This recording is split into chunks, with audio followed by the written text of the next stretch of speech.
Thanks so much to the guys on the panel for, of course, breaking down that draft for us. And we're going to get into the game in just a second. But thank you so much for joining us here on day 2 of the EU qualifier. We couldn't start out with a better game, honestly. My name is Mott. Joining me today is Sind. And this is going to be a good matchup. It's going to determine whether Alliance moves on, whether 4CL can stay in the running. But it's not going to be an easy game by any stretch for 4CL, Sind. No, I think this is a... I had this thought about the draft that it's weird in the sense that 4 Clovers, I think, don't have really good counters to Brood and Lane. I think if they do very well with Sven, Lina, it can become a problem. But then at the same time, Alliance's remaining 4 heroes, I don't feel like are particularly good against 4CL's lineup. So I feel like a lot of pressure for Alliance is put on Bulldog in order to create the space that they need and just set up so that Loda can have a good game on the Wraith King.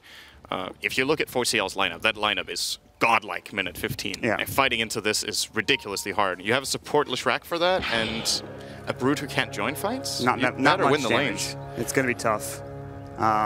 Also, the thing about 4CL, and they do it again here, and every time they get the Night Stalker, they seem to go for the same strategy. They really just like running at people, and they're going to be able to do that with the Sven if they want to get him involved. They have the hookshot available as well. Nighttime is going to be crucial. The Wraith King might not be the gank target because of his level 6, but also at the same time, I don't know if you have the damage on Alliance's side, and the Brood doesn't want to really roam around either, so we'll see how the landing phase shapes up already. We have Bulldog picking up what seems to be a Sol Ring recipe. That'll be fine. And a dual mid for now, just to get things going for S4. Gets the null tally, has the 2 tangos as well, and we'll see if Pycat skills up his Necromastery, picks up the race first. Man, this item build from Bulldog is actually super greedy. He doesn't have Stout Shield, and he doesn't have any stats. He can die very quickly. Soxa is both Dust and Sentries, so if they land a Sven stun, this could almost be a kill on level 1. Mm-hmm. That's how much damage they can output against this 2 armor Brood with 473 health. It's like nothing. That's before also. Actually, top lane, Bambo in trouble. They already get the splitter. They get the cogs off, but it doesn't block, and that'll be the first blood coming out from Loda. I mean, really good stun from Mindless. I'm not sure if it was set up with a Wraithfire Blast. I'd have to assume so. But easy kill already up in that top lane. That's pretty surprising. This is a lane that Clockwork should really not die to in level 1. So he must have gone over aggressively. If they combo their spells with the 2 stuns, he does have a Stout Shield, right? No, he doesn't. He went Boots first, so maybe they have enough damage. But even then, I think his 600 health pool should be enough to survive those 2 abilities and just run away with his Boots. So yep. He must have gone like really greedy for a CS or 2. Yep, good start for Alliance. This is a start I don't feel like they should have had in this lane. Or maybe, was Aki involved in it? He has full mana, I don't think so. I didn't see him rotate in. He hasn't used his magic missile, like you said, he has full mana, unless he used the clarity, but I don't think he did. Bulldog is just being a nuisance. He's already de-warded one of the sentries down bottom. He's just sitting in the tree line now as well. He's just trying to make sure there's no pulling shenanigans going on right now. There are 3 heroes down here. Like you said, they do have Dust, though, and they have 3, disables, essentially. They have the slow from the Night Stalker, they have the stun from Lina, and more importantly, they have the Sven stun. So if Bulldog walks up and he gets caught out, he's just going to die. So. He's dead if he goes into detection. So he has to play really passively here. The good news for Alliance is that 4CL are tri-laning here. I don't think they need to do this. Oh, Bambo's dead again.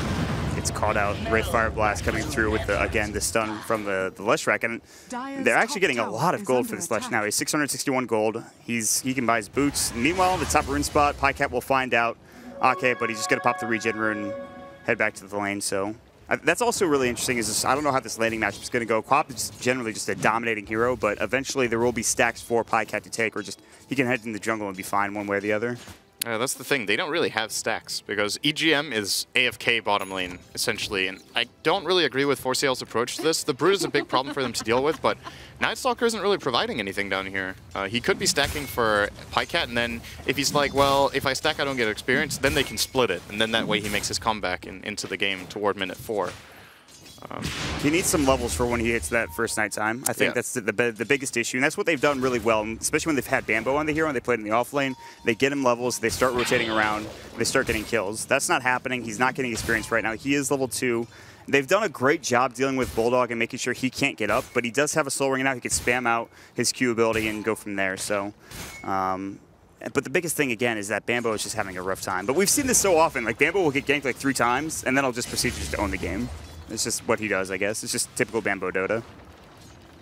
It is a decent clock game. I think the Wraith King is a big problem playing against, but he's very good against Lesh. He definitely has options against Queen of Pain once the Blink is used, and well, Venge is a little tricky. Yeah. Always with the swap. Yep. So maybe not the best Clockwork game on second thought, as he has to play around quite a few things in order to make it work. Now he's once again trying to go for the side pull, but Alliance are getting very much out of this lane ward they have up top. I think it's set up at least one of their 2 kills just because Bambo tries to get the side pull and then Minot sees it coming before he even starts moving in there, and then he catches him off guard with the stun. He does take the haste rune from S4, so he'll have to either refill his bottle. It looks like the bottom rune was also taken. Actually, it might have been denied by Bruling, I think. So he'll have to bottle crow real quick for S4. But yeah, I mean, for the Clockwork, if he hookshots in there, and you know there's support from Minots or whoever, there's a good chance he just gets blown up. You know, he might not be tanky enough to survive. But if he's able to catch out like solo Admiral Bulldog or solo maybe Minots, he'll be in an okay spot. But he can't get caught out himself. They do miss the stun this time for Minots. They're going to chase him down for now. Ake doesn't have his magic missile he's just used. And so Bambo will live this time, but he has to actually make a trip back home, meaning less experience for him in the long run. Bulldog is getting so much in this bottom lane. I'm saying that when he has 10 CS minute 5, but it's more just when you look on paper how much Brute should be able to accomplish here. They haven't caught him yet. So he's level 5 already. Slow but steady, level 5, 12 CS, hiding in the trees. Now they're gonna dust. Oh, okay. They got him. Caster's Curse right there. He should be dead. I'll say Void Dragon Slave, still pretty speedy, but he's going to run right into Soxa, and a couple more right clicks will do their job. And they're just going to get the kill to Swift Ending with the Stormhammer, just to make it, you know, add insult to injury. So a little bit extra gold for Swift Ending in that situation. This is what I feel like 4CL could have accomplished way earlier without the Night Stalker being there. So he could have stacked, or he could have been in the top lane, or... at the same time, the tricky thing is, if they want to kill the Brood with Sven and Lina, the Lina has to dust and hit her stun for Sven to catch the Brood on the left-hand side, or on the right-hand side even, while he's farming the lane. So it is a little bit tricky. Question is whether 4CL would have got more out of the top lane by dual laning it with Night Stalker Clock. It's a pretty weak lane against these double range supports. So maybe they didn't really have that many options to play around with. I think it depends on if you get caught out or not. Void, you catch somebody, especially if it's during nighttime, get the battery salts off in the cogs. Minots is maybe too far forward, but obviously that wasn't the case. Bambo is now taken over the mid lane. Pycat will deal with the bottom rune spot. It's actually not taken because, again, that Brood link control from Bulldog has done a great job of just denying any Brood control for Pycat, but he will go to the jungle. He has a mana for 1 raise, and that's it. Meanwhile, bottom lane, Stormhammer's going to go, and it looks like they will be able to take down Bulldog. Great stun. There's a TP rotation coming in. 2 TP rotations. One of them is canceled. S4 just moves down bottom and essentially gets nothing for it. Waste of a TP and a bit of experience in gold as well. So that evens up the score. I still think Alliance are in a pretty good position. Sure, the gold is now even and their experience lead isn't that significant, but it's just the implications of what Brood can do and how much how much pressure he puts on the bottom lane, even though he dies twice. He keeps the heroes down here. He hasn't really fed many Spiderlings to the Sven, and meanwhile, both Queen of Pain and Wraith King are getting theirs. Yeah. So, and we haven't talked about Loda on the Wraith King. What do you think he's going to go for, and how effective is this Wraith King going to be? I mean, we talked about it. 4CL are a team that likes to run at you. Wraith King kind of counters that with his ultimate ability, and he's got some good protection as well with Minots and the Venge roaming near around, so... Just please don't play Blade Mill. That's all I have to say. Anything else? I think he's getting... He has the gloves, so classic Loda right now would be Midas. I think he's also prioritized that in this tournament. I wouldn't mind seeing him going Armlet straight away, and then into Blink, just so he can engage and actually take fights, since... as the panel pointed out, later on, this Sven Warcry is going to cause him issues, and also the Clockwork can just zone him out very well. So I think a mobility item is more or less necessary for him to get into fights and do his damage. And better sooner than later. The alternative is just saying, okay, you know, we're fine with playing super late game. We'll just farm. Because we have a Brood putting pressure on you, we have a very well-scaling support in the Lesh, and then we just farm Wraith King. I just don't know if it's that simple for them. He's saving up Muddy. He does have the Gloves of Haste, but again, there are any number of items you could build with that, but it's probably, I would think, the Midas in this situation. They're going to try to push top tower, get that tier 1 tower, get some extra gold for Loda. They'll clear up the creep wave. They're even rotating up S4 towards that top rune spot, but they'll head back mid instead, so... Pycat has 48 last hits, a couple of these coming from the jungle. Looks like he has something flying out now. I believe it might be just Treads. It looks like it is, and a full kill as well, I believe. Top lane, though, they're going to chase after Bambo. He's going to get Magic Missile. There's going to be the Splitter as well. Wraith Fire Blast. They chain it pretty well. This is going to be an easy kill. Sox is too late to the party. LSA not going to connect on anybody. Void will go. Loda does have Reincarnation. He's got plenty of mana for it, and even if he didn't, he has that Enchanted Mango as well. So another easy kill. Bambo, I think, providing all 3 deaths for his team. Yeah. Providing deaths. Well, here you go, team. He's got to provide something. Right now, that's about it. Yeah. He has had a rough start. He's level 5 now, minute 8. That's generally pretty low level for Clockwork to be on the Radiant, but he's also been playing against the tri-lane, so it is difficult. His counterpart on the Dire side, Broodmother, of course, now level 7.5, and he's going to start farming the jungle. And this is a problem for Shadow Fiend, because it's one thing that Bulldog gets this farm, but I think the worst part is that they deny it away from 4CL, who this is a really big resource for, and ganking him is super difficult. So this is a good play from Alliance. Pycat now running out of space to farm, has to sit mid lane. His creep camps, a couple of them are gone, and they will be gone pretty soon as Admiral Bulldog continues to move around the jungle. And Swift Ending sitting bottom. He'll take a pull camp. He's going to be grabbing a Morbid Mask, maybe picking up the Mask of Madness next as well. Not something you see too often, the Sven carry, but in this instance, the cleave against the Broodlings, pretty strong. Obviously, a good fighting hero. Like you mentioned, Warcry, especially later on down the road for that right click of the Wraith King. But it comes down to, I think, Bambo, what he can get done. And especially at nighttime as well. Like, how much is EGM going to pay off in this Night Stalker? That's the biggest thing for me. Yeah, giving him a bit of space in this bottom lane, I think, is a very good idea. Sven, oh, that's a little bit of money. Wishing he had some detection in the area. If he had any sentries there, that's a lot of gold going his way. He'll get him low, but Soxic's good, but he's going to put a sentry down now, I think. He's thinking about it. Pycat could be in trouble. Pycat. S4, nah, he's fine. By the way, S4 got a really big spike in last hits. I can only assume he cleared like 2 stacks that Alliance would have had in the jungle. Else having 82 CS at minute 10 is absolutely ridiculous. So yeah, he had stacks for sure. Some pretty big ones too. So he should be topping the net worth board right now, and he is by quite a margin. Yep. So this is a very fast Orchid he can complete in this game if he gets 1 or 2 kills. But so far going killless. That's the crazy thing is he's 0, 0, and 0. He already has an Oblivion Staff, which that's pretty impressive. Like you said, probably from stacks, but they'll push pressure mid. They're going to actually go for 3 points into Edict, so taking towers is not difficult if they can get some heroes nearby. They're going to try to go for the tier 1 mid. Meanwhile, they're just split pushing top, so you have to deal with the Broodmother bottom or in the jungle. Lotus is farming top, and now mid, you have so many heroes. Pycat going to get ult to the Sonic Wave. Doesn't get the Requiem off. That was the Death Requiem. Now Swift Ending TPing in. He gets body blocked by the Broodlings. He's just going to back away, it looks like. There's the usage of the Stormhammer. He's going to use the God Strength as well, but he gets stunned twice. They're just going to work. The Scream of Pain came out, the Split Earth as well. There's going to be the Dragon Slave. EGM in trouble, Heal Fall as well. The LSA not on the market. They're just running over them. It's 11 minutes into the game. And remember that this means everything for 4CL. This game is huge. And they just lost 4 heroes and a tier 1 tower mid. They just ran at them. That was really ugly, the way they ended up taking that fight. It's one thing your Shadow Fiend gets caught, then you TP in the Sven to try to help. He goes for a really optimistic stun that actually catches S4 because he's like, there's no way you're even trying for this. And then he gets it. And even though the stun lands, they can't follow up because Lina isn't in position. Then she dies. And then the Night Stalker, who has Darkness ready, doesn't pop it, even though it would overlap with nighttime. He still hasn't used it. I'm not sure what... if EGM thinks this is going to be very valuable during the night to reduce the vision a little bit. Now it's finally going to hit night. But that was really not good. Alliance have a mega lead already. 7,500 gold at minute 12 with a Brood off lane who's just jungling. I love the Lesh build, by the way. Classic is just Split Earth Lightning, but Lightning getting nerfed, and this game with Brood pressuring one lane, like you said, and then split pushing the other lane with Edict is gonna... 4CL have to... I mean, how do you fight into level 4 Edict when you already have a couple other heroes running at you, especially a farmed Queen of Pain? It's just not easy at this point. The one thing I do hope for 4CL is maybe getting a Mega Farm Sven.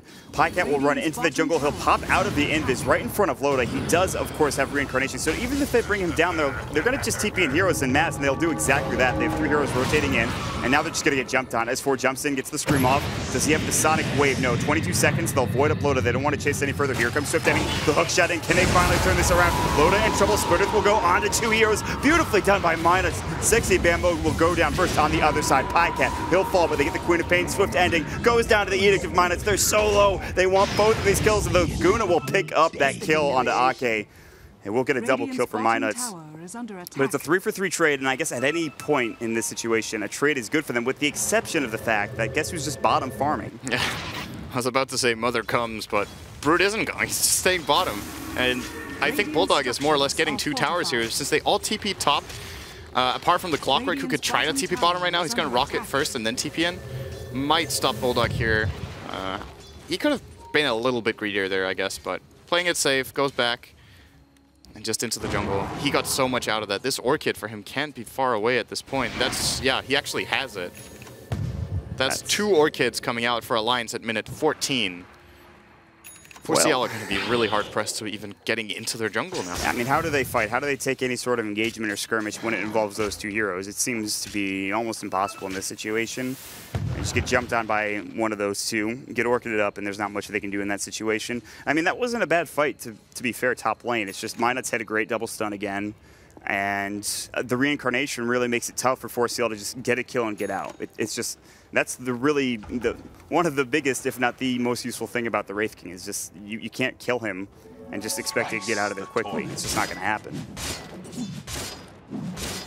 So, 7,500 net worth for S4 with his newly minted Orchid, and LoDA was bound to get some sort of item sooner rather than later. He had an Orc, or rather he had a Midas ready to go. He already picked that up a while ago, and that means that his Blink is now flying out, which you alluded to, having more mobility.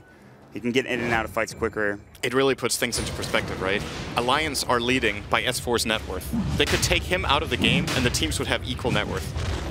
So the 4 other heroes on their team are worth the same as the enemy team, and this is the most farmed hero on the team to take out of the equation. That's how far ahead they are. Roshan is going to go down now as well. They're just taking objectives one by one. They're taking fights. They're trading effectively.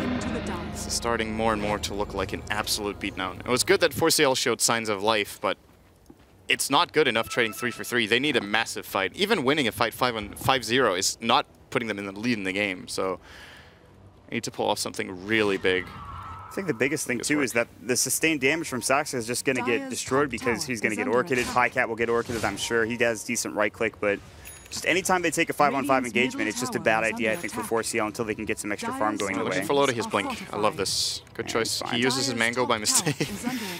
Maybe he was hungry. I don't have enough mana. Oh, my reincarnation's on cooldown. Well, you know. I don't have enough mana for my 0 mana cost Blink. Maybe he's stuck in 4 versions ago? Yeah. Or 10 versions ago? That was, yeah. Well, anyway. And misclicks do happen, and it doesn't really matter anyway for LoDA. He's getting rid of the slot. He's like, I need more room. Yeah, that's another thing. He's probably going to need the slot sooner than later. And there's no mana burn on the Radiant either. So this Mango can often be really nice if you're playing against Mon, where you're like, oh shit, I need to have mana to use my reincarnation, but he also still has the stick. He just needs to pay attention to his pull, and he's perfectly fine. I'm going to agree with what you said earlier. This is looking like a beatdown. I don't really know what you have to do for 4CL other than just don't take fights. And I don't know how much that helps you because you have to deal with the Broodmother at some point in time. He's just in your jungle. He's essentially becoming a plague with all of his broodlings. And there's not much they can do. They want to gank with the Lina, they want to gank with the Night Stalker, but you can't do that reliably with what's on the side of Alliance, I don't think.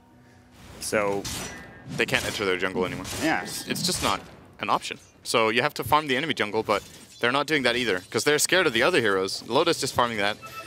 This, effectively, being in this kind of position for Alliance should give them about a 500 net worth lead per minute over 4CL if fights don't happen. Oh, EGM is in trouble. Yeah, he'll pop the Darkness. Orchid. Oh, he Orchided a creep. Yeah, he missed it. I don't know what happened there, but he didn't quite catch it. Now Bambo's going to walk it. They'll find Linus. They'll get the Storm off, or Stormhammer off, rather. LoDA's going to come in as well. We'll throw up the Wraith Fire Blast. Sonic Wave catching out of Bambo. There's the Aegis going down for the Quap, but it's a 1-for-1 trade, and the Aegis is now going to be expired. S4 will be back into the fray. Saxa misses up the LSA. There's the Wraith Fire Blast after the Blink-In from LoDA. He's just going to right-click Saxa down. Now they pop the Stormhammer. LoDA hasn't died yet. He still has reincarnation.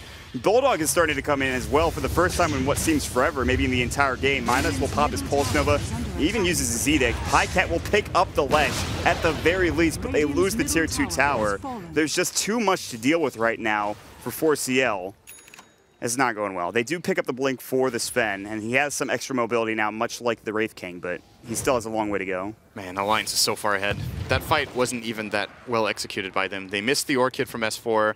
The Sonic Wave was okay, but not great. Minuts ended up getting killed. He even ran into Cogs in the start. He didn't see him, so that's not really a mistake. It's just a surprise factor. But he was farmed enough to survive because he has a Soul Booster minute 18 on a support ledge. He almost has Bloodstone coming in for him. That's disgusting. I mean, Alliance have so much margin for error, and I think they still gained gold in that fight, obviously. I think they got 2 or 3 for 1. Yeah. They got the tower. They're going to continue the farm. You know, it's hard to put a stat on something like this, because, I mean, gold is one thing, but the other thing is the draft. I think teams with Brood that are 10k ahead minute, like, sub 20, just never lose. You can't lose map control if you play it just decently here for Alliance. So this was the dream start. I said Brood had to come up big, and Bulldog, well, he kept them bottom for so long, and yes, sure, he got caught twice, but it happened really late in the laning stage. Yeah, exactly. So. That was the biggest thing. At that point, he had already experienced. He had some decent last hits as well. They just didn't do enough early on in the game to make sure Bulldog wasn't a factor. So, and the bigger thing also now is that, you know, Loda has an armlet. How are you going to kill him once, you know, let alone twice in this situation? It just doesn't seem like it's going to happen. They're going to maybe pick off the supports, that's fine. But if Alliance don't make any mistakes, where's the damage coming from? Where are they getting kills from? They can't go into their own jungle. They don't want to go into the enemy jungle. I mean, they maybe rely on a smoke, but that is pretty predictable, so. I think Night Stalker Ags is the only way out of this game. And he has another 1700 to go. So realistically for EGM, this doesn't come until minute 25, maybe 26. At that point, they should have lost all their outer towers. There's only one remaining even. They will lose the next Roshan as well before that happens. And, you know, it gives them a chance. It's not a full-on comeback getting that item. It just gives them an opportunity to maybe make something happen. Yeah. You can try to make smoke plays here. I would recommend it, because I think if you just sit back and wait for that Ags and hope that's enough, then the trade-off will ultimately be, yes, you get your Ags, but you're still losing 500 gold per minute to Alliance. And then they'll have 2 or 3 key items, so even if you get the jump, you're probably still not strong enough to beat them in a fight. I mean, when are they ever going to be strong enough to beat them in the fight? That's the biggest concern. You got to surprise them right now before... Like, imagine an Alliance get BKBs up. Like, what is your lineup really got? You have a Sven running in with Mask of Madness. He's going to die instantly to these Orchids and just getting blown up. Your Shadow Fiend has right clicks with Shadow Blade. That's decent. He has some damage, but right now they're so reliant on their magic damage. Their stuns, the Blade Mail from Bambo, that's going to be very late in this game too, will also have no effect against BKBs. So maybe you have to fight before the BKBs come out. You have to maybe get a big Requiem coming out from Pycat because he has that Shadow Blade. I mean, they have the situation, they have the tools. Maybe get everybody caught out with a big Storm Hammer and have a good God Strength. Obviously, this is all like, you know, best case scenario for 4CL, and we're making it sound like, you know, they maybe have more of a chance than they do. But this is their lifeline. They have to win this game. I'm pretty sure they have to 2-0 in order to stay alive in this group. So, and we'll see how it ends here, but it's not looking fantastic. Admiral Bulldog, as you mentioned, has been a nuisance throughout the entire game. S4 has done phenomenally without even really being involved in a lot of these fights. And they just continue to take map control, farm up, and be annoying, essentially, for 4CL. When's the next Roche? It's on 4 minutes death timer, so respawning in 4 to 7 minutes. Alliance really has all the options in the world. I'm curious to see how they play it, because in important games like this, you tend to slow play.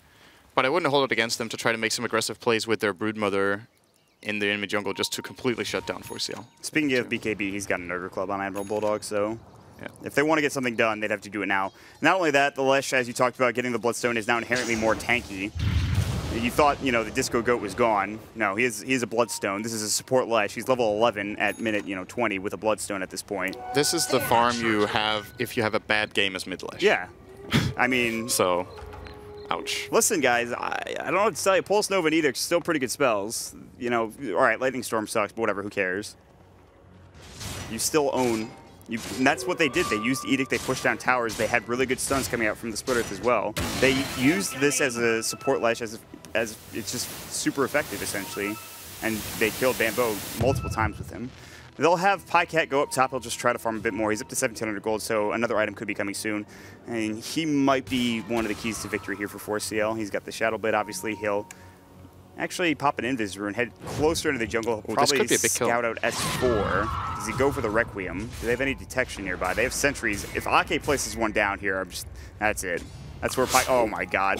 If Pycat got scouted out there, that's where you just leave the game, I think. It's like, nah, it's done. I don't think so. Sorry about that. They're TPing bottom. They might just try to smoke and go Roche, but... Look where Bulldog is. Yep.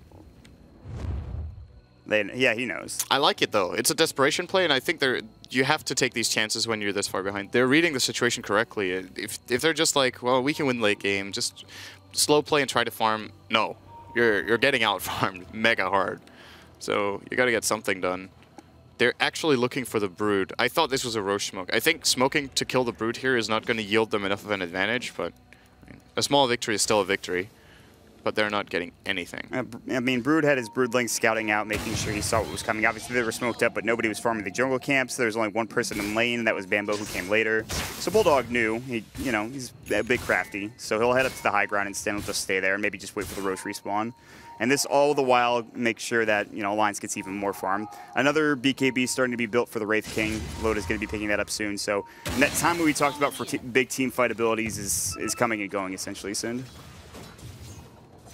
Yeah, it's now a 14,000 lead, 10,000 experience. You see it's only going one way. This smoke for 4CL essentially cost them gold to use because they weren't farming in that time. They didn't accomplish anything with it. Now instead Alliance will be smoking and theirs will work. Bye-bye. That Mortal Strike, he was not kidding around. The Bloodstone charge from Minuts. And this is a tier 2 as well. They can't fight without Night Stalker. Yep. This is a great smoke from Alliance because they managed to do it while their waves are pushing.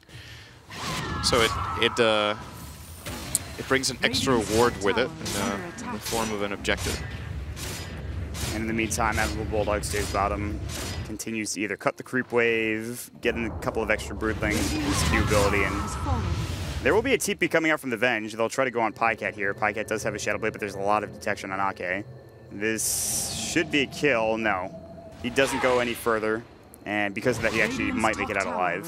He should be fine, unless he gets greedy. We'll see. Nah, he's fine. He's good to go. Let me tell you this from personal experience. These are the worst games to play mentally. Being behind against Brood sucks. You actually just want the game to end. I think 4CL are keeping pretty good composure. They also obviously know how important the game is, but you're getting drained because you're constrained. You're getting claustrophobic on the map. You feel like, I can't go anywhere. I'm completely cornered. We need to get out of here. How do we get out? We can't get out. When we try to get out, we get killed. It's very difficult to captain a team in this position and lead the flow of the game because you're constantly lacking information. Right. You just don't know what you can do. This is what Brood is absolutely best at. In a way, it's very similar to what we saw at TI5 with Techies picks, when the Techies team was ahead, the enemy team didn't know where they could go. Those two heroes performed that same kind of role at this point in time in the game, where Brood, of course, is the better pusher and Techies is the better defensive hero. Do you think now that more teams will ban out first phase Brood against Alliance, or is it just going to keep getting picked up? I would first phase ban Brood every game, I think, right now, in the current metagame. If I'm not first picking it for my own team. You see 4CL actually knew it very early in the draft, so they had every opportunity to adapt to it, and it just didn't work. Bulldog right now has got 9 CS per minute after he had 10 CS minute 6. So they're not messing around. He's actually the top of the net, or rather top of the last hit chart, which is not super surprising considering what's happened in this game and how much room he's gotten. And we'll probably wait for Roche, and then Alliance will go ahead and take that. And again, you kind of have to wonder what 4CL can do. Again, they pretty much have to win this game. And not pretty much, they have to win this game in order to stay in it, I think. So Pycat really, I think, is the biggest thing here. They have the BKB now done for Bulldog. I believe there's another one coming out very soon. In fact, S4 already has his. So does Loda. So you can forget about the big team fight ultimates. Minut's maybe going to get ulted here. Is there enough damage? That ult didn't do much, but he will get 1 raise and 2 right clicks. And Pycat might be able to get out of here scot-free. He'll just TP away. Now there's nobody nearby. Look at the value of that kill. Yeah, 700 gold from killing the position 4 on the enemy team, minute 25. Py's a full S&Y, because why not? He's got some extra right click. Ake too. You're in a mega. This again reminds me of this is a classic EG from TI5 where they're super far ahead. They're full map controlling. They're just farming like crazy, and PPD is lowest net worth. We've got Ake exactly. He is really playing position 6 this game. It's very rare that your team is doing this well and you have 8 assists and a kill and only 1 death, and you're still lowest net worth. You're way lower than the enemy supports by about 1,000. In fact, he's just buying everything for them. All wards, all smokes. He's probably maybe even pooling TPs for them at this point. I don't know. I don't think I've seen Minuts buying a single item apart from greedy stuff himself. Split Earth will go, and they even pop the BKB for Loda. And there's going to be a hook shot on the other side. They almost take down S4. Last right click will not do the job. Ake getting right clicked as well. Loda's BKB now done, but he does have the reincarnation. They will lose EGM. He'll pop the darkness first and foremost, but it's a 2-for-0 trade. Couple of BKBs expended. I actually don't think S4 used. No, he did use his. But they still get 2 kills out of it. I guess the best thing is that Pycat's sort of getting some farm now, and they sort of rotated Bulldog out of the jungle. I'm grasping at anything I possibly can right now. Bulldog's just like, great job, team. He walks in. He just shows up to spit on the enemy's corpses, then he goes back and farms the jungle. All right, good work, guys. I'll see you later. I'll see you in about 20 Oh, you guys minutes. are doing Roche? Great. I would love some experience too. Thank you, guys. And then he's going to, okay, great. Go back into the jungle again. He has got 3 assists out of 15 kills, right? But he's playing his role. This is what Broodmother needs to do in this game. It just always looks fun when you run into a fight that's over. You're like, I'm helping. 4CL fans watching this game being like, I can't believe this is a hero in Dota 2 right now. No. Alliance fans thinking, yes, Bulldog is back. Well, Techie's got nerfed to the ground, so that's the start. Now we just need Brood to get there, so we Brood's- can play some Dota. Brood's not getting nerfed until like a couple months from now. That's just how it goes. I mean, listen, I'm all right with seeing it a couple times. I don't inherently dislike Broodmother. I don't. It's just a rough hero to play against, and you have to have the right lineup, or you just have to be ready. And they clearly just couldn't execute against the Brood to keep her out of lane, to keep her away from the experience range, from getting level 5, getting level 6, and then taking over the jungle.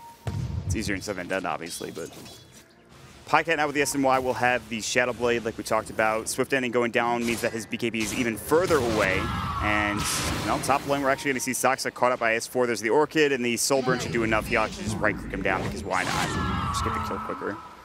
So nowhere is really safe on the map. We've talked about this like 5,000 different ways, but It is just that type of game. I remember saying one of the hardest game for me to cast this year was at ESL Frankfurt, where a team picked Techies and got far ahead. I think it was Team Secret, and we're just like, they were playing against Fnatic. You're just, well, they kind of lost the early game. Now they have nowhere to go. They're trying. It's not working. And then you just keep... There's nothing else to talk about because there's nothing 4CL can do apart from try to adjust to this problem.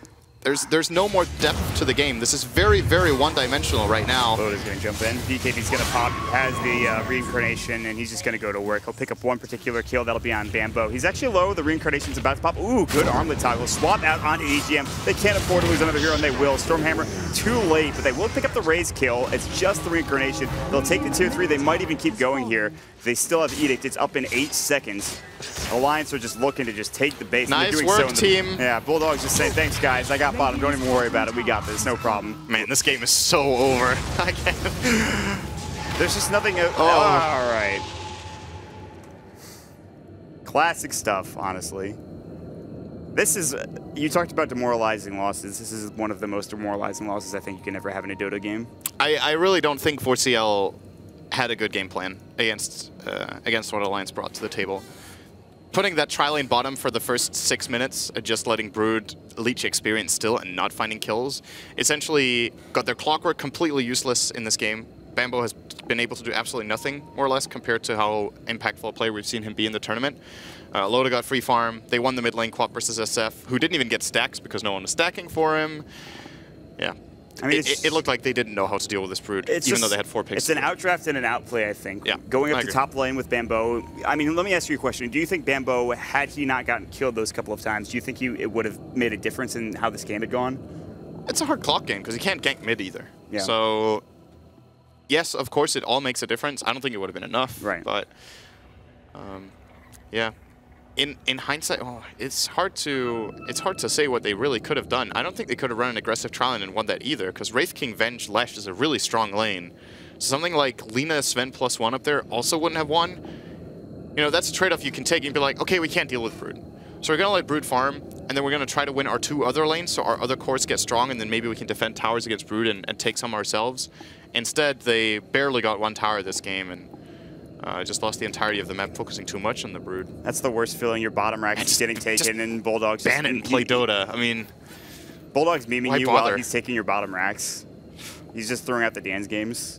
You're sitting there and you're like, we're playing against the Broodmother. We're losing racks right now. What's happening? What were 4CL's bans in Phase 1? Hold on, let me think. They must have banned Wisp, right? I can't remember. Don't ask me. One team must have banned Wisp in this matchup. I'm sure you're right, but I can't remember for the life of me. I literally just watched it and I can't remember. Oh well. Zoxka is having some internet issues, I believe, but I'm looking it up right now. 4CL not willing to tap out yet. I mean, well, here's the problem. Sven has no mana. He just popped his God Strength. He's going to try to run in, but unless they can kill Oda again, They banned Wisp Doom. I mean, I have nothing against that. Those are two really good bans against Alliance. But who had the overall first pick? It was, I believe, Alliance, and I think they picked Quap for S4, I'm pretty sure. Oh, wow. So they actually did have the opportunity to try Brood themselves. Very surprised they just went for... Their opening was weird too, right? They went Shadow Fiend Night Stalker, I think? Yes, right? I believe so. Maybe they just didn't consider that Alliance wanted to go for Brood. That's the other possibility, that they were just like, well, Brood, in our other games, Brood hasn't been a first phase pick. Alliance probably don't rate it that high. But against an opener, like Night Stalker, Shadow Fiend, getting a Brood in the first phase and then being able to tailor your lineup around it with secondary round of bans is absolutely, it's like a wonderful entrance into the draft. Yeah, I mean, and you want to worry about that Doom too, because that's what Bulldog's been playing a lot of the tournament as well. I mean, and I guess a lot of the teams, I mean, Doom's been very popular recently, so it's no surprise they banned that in the first phase. Again, like you talked about, they didn't pick it for themselves, so for 4CL, you can only hope that they come back in the next game, if they do lose this game, which is looking to be pretty inevitable at this point. But they come back in the next game, they have a good game plan, and they at least take a game off Alliance. And I will give you odds. Well, I have nothing to win. Because I need to give you so good odds for you to take this that there's nothing on the line anyway for me. I don't know what to do. This is a less than 1 in 1,000 that they can come back and win this game. I mean, they just lost 2 racks, so... Well, first Rax is gone. Bottom Rax is about to get destroyed as well by Bulldog. S4 rotates down there as well. Still has the Aegis, by the way. They even pick up an extra minus, because why the hell not? There's an Orchid on Soxa. He's like, I'm useless. I need to run away. They'll take the bottom Rax. Bambo will TP in. He's like, I want to hookshot somebody, but there's just nobody even close, except for maybe Bulldog, but he's just going to peace out as well. So they take 2 sets of Racks for nothing. What? Reincarnation, a couple BKB charges? Yeah. They still have Aegis, yeah? Yeah, they do. S4 didn't waste it. He's got it for 2 minutes. 2 minutes, go heal and go in top, I think is the possible play. Or they just start pushing bottom and taking down these buildings and then start pushing tier 4s and Broodmother split pushes top. That's the alternative. Is to force the fight at the ancient. Listen, they could do whatever they want in this situation, and short of a throw, I mean, they'll be in an okay spot. And I don't know if there's really any way they can throw. I mean, you have 2 lives to throw away. You have Reincarnation, you have Aegis. Well, in the original meaning of the word, you can always throw.